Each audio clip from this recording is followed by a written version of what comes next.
Pernah nggak nih kamu melihat orang yang sedang melakukan transfusi atau donor darah? Untuk apa ya darah tersebut didonorkan? Apa pentingnya darah bagi kehidupan manusia? Untuk memahaminya, yuk kita simak video berikut.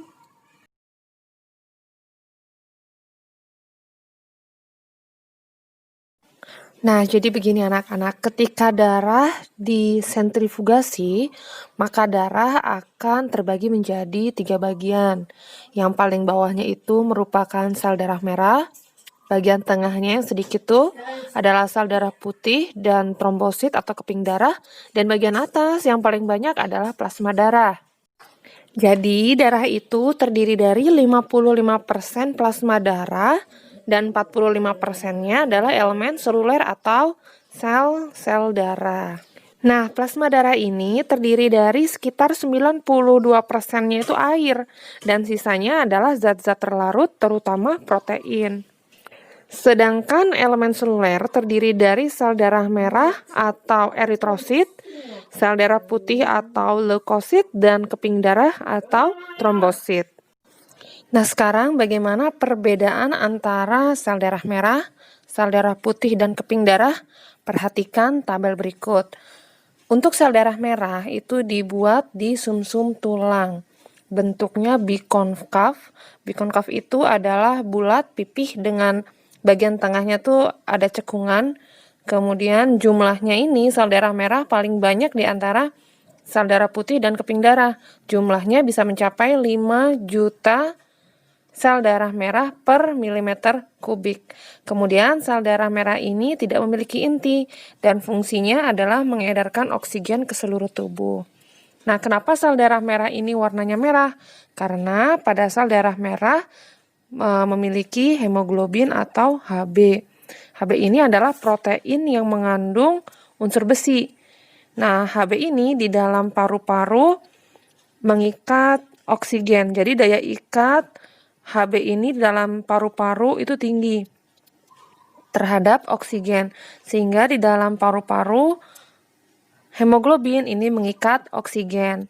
Nah, ketika keluar dari paru-paru, daya ikat hemoglobin ini terhadap oksigen berkurang.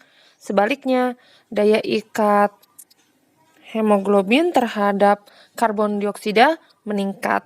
Nah, oksigen karena daya ikatnya terhadap hemoglobin ini berkurang, maka oksigen ini akan diedarkan atau akan dilepaskan menuju sel-sel tubuh. Sedangkan Hb yang tidak mengikat oksigen akan mengikat CO2 atau karbon dioksida untuk selanjutnya menuju paru-paru dan dilepaskan keluar dari tubuh.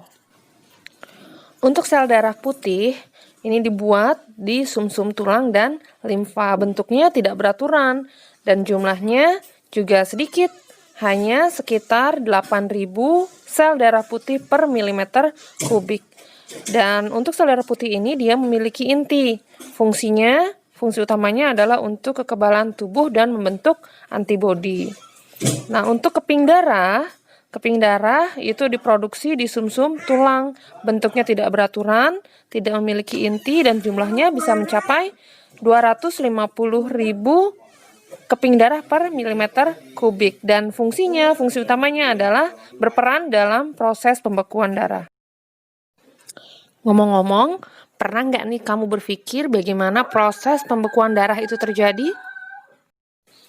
Jadi gini, sesaat setelah terjadinya luka, trombosit ini akan pecah karena bersentuhan dengan permukaan kasar dari pembuluh darah yang luka.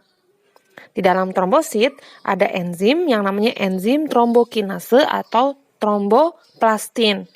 Nah, dengan bantuan ion kalsium dan vitamin K yang ada di dalam darah, enzim tromboplastin atau trombokinase ini akan mengubah protrombin menjadi trombin.